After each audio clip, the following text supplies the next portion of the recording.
বোন আমার, 12 বছর 15 বছর বয়সে তুমি কেন বিবাহের পূর্বে আরেকজনকে তোমার শরীর ধরতে দাও? আর যুবক ভাই আমার, কি বলিস কি তুই? এই পৃথিবী আর পৃথিবীতে যা আছে এর চেয়ে মূল্যবান হচ্ছে এই মেয়েটা। তো এরকম মূল্যবান একটা জিনিস ওর ধরে ছুঁয়ে তুই ওকে ওর মূল্য কমিয়ে দিবি? এত বড় জুলুম ওর প্রতি তোর! তুই আল্লাহকে ভয় করিস না তাই বলে এতটা? কি বলিস তুই? তুই কি কারো গাড়ির গ্লাস ভাঙছিস জীবনে? না। কেন ওর লস হবে? তুই কি কোনোদিন কোনো মানুষকে ঘুষি দিছিস? না। কারণ তাহলে ও বেচারা কষ্ট পাবে। তুই কি জীবনে কারো পেটে ছুরি ঢুকাই দিছিস? না। ও মরে যাবে, তাহলে ওর ফ্যামিলি ক্ষতিগ্রস্ত, লসে পড়ে যাবে।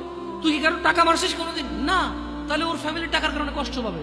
তাহলে তুই কেন তুই এত ছোট ছোট বিষয়গুলো খেয়াল রাখিস যে আরেকজনের লস হবে? তাহলে তুই এই মেয়েটার জীবনটাকে তুই কি করলি? তুই পুরো পৃথিবী আর পৃথিবীতে যা আছে সবকিছু বিক্রি করলে যে সম্পদ হবে, সবকিছু অর্জন করলে যে অর্জন হবে, এর চাইতে মূল্যবান তুই ওকে সতীত্ব থেকে বের করে নিয়ে আসলি? তুই তোর সামান্য ডিজায়ার ফুলফিল করার জন্য, যেটা আল্লাহ তোর জন্য বৈধ করেছে, কবুল বললে তোর বাপের দোষ, আল্লাহর তো দোষ না। তোর বাপের দোষ, সমাজের তো দোষ না। তোর বাপ তোকে বিয়ে করে না ভাই আমার। তোর বাপ মনে করে তুই ছোট, 18 বছর বয়স তোর বাপ মনে করে তোর বাপ 16 বছর বয়সে হস্তমৈথুন করছে, তোর 22 বছর, তুই এখনো ছোট নুনু খাস, দুধু খাস। তোর বাপের অজ্ঞতা, ইসলামের দোষ দিবি কেন তুই? এটা তোর বাপ 13 বছর বয়সে চাস্তবন জাটতবন নিয়ে পালাই গেছে, এরপরে সবাই মিলে ধরে আনছে। এরপরে তোর বাপের তোর দাদারা বলছে কলিযুগ শেষ হয়ে গেছে। 20 বছর আগের কথা বলতেছে। তোর বাপ 14 বছর বয়সে লুকায় লুকায় খেরেছি ওই কি। আরে ভাই, আপনি শহরের ভাই, শহরের বয়স করতে হয়েছে, হ্যাঁ?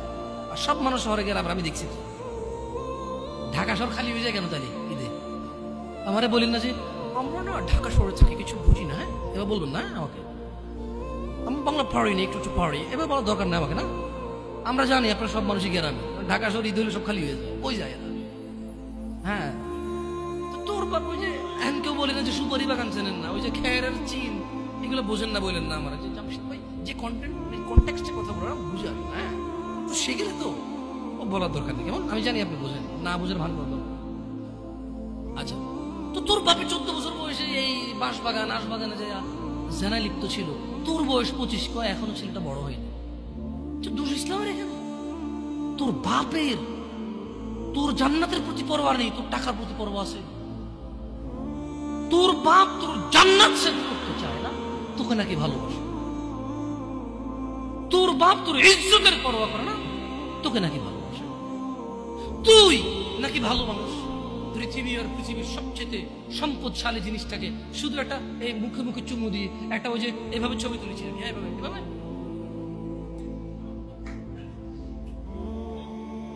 এরপরে ফোল্ডার বানায়, ফোল্ডার লক করে রাখছে যাতে কেউ না জানে।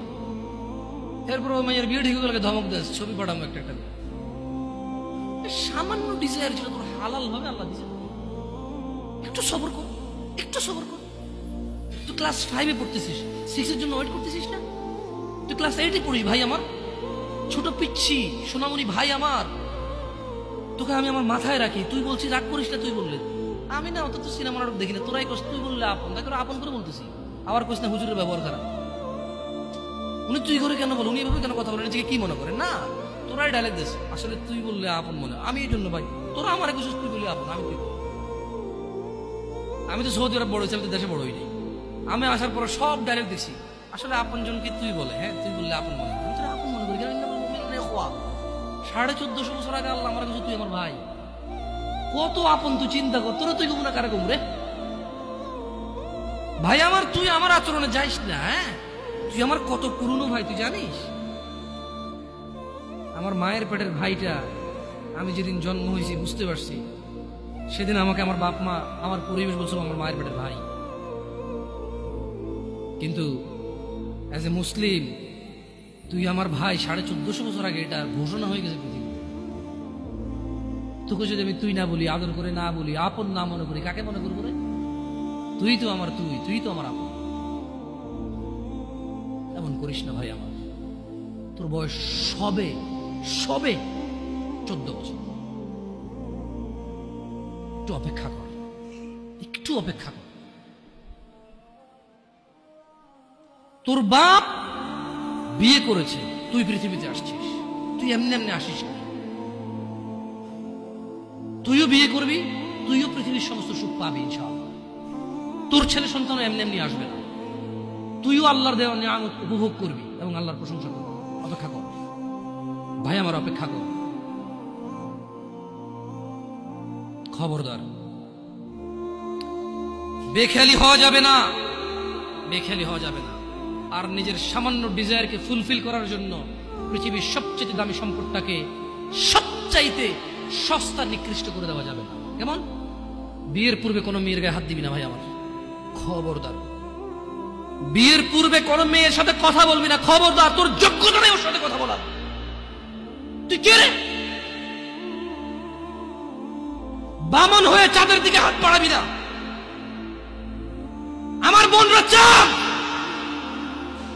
ওয়াল্লাহি যেদিন ইসলামী শাসন আসবে, যেদিন ইমাম মেহেদী আসবে, যেদিন ঈসা আলাইহিস সালাম আবার আসবে, ওনার বন্ধের উপর যারা হাত দিবে উনি হাত কেটে ফেলবে। তুই বামন হয়ে চাঁদের দিকে হাত বাড়াইস না। আমার বোনরা চাঁদ, ইসলাম মেয়েদেরকে চাঁদ বলেছে আর তোকে বামন বলেছে। বেটা তুই বেটা ছেঁড়া খাতায় শুয়ে লাখ টাকার স্বপ্ন দেখিস, বিয়ের আগে মেয়ের গায়ে হাত দিস? তোর সাহস কত? তোর সাহস কত? তুই জানিস না মুহাম্মদ সাল্লাল্লাহু আলাইহি সাল্লাম বলছে নেক স্ত্রী দুনিয়াতে যা আছে ওর থেকে বেশি উত্তম। তুই কি করে ওর গায়ে হাত দিস বিয়ের আগে? তোর সেই যোগ্যতা আছে বল? তোকে আল্লাহ জাহান্নামে ফেলবে, তোকে আল্লাহ জ্বলন্ত আগুন নিক্ষিপ্ত করবে, তোর শরীর পচবে, তোর শরীরের গন্ধে জাহান্নামীরা থাকতে পারবে না। তোকে এত নিকৃষ্ট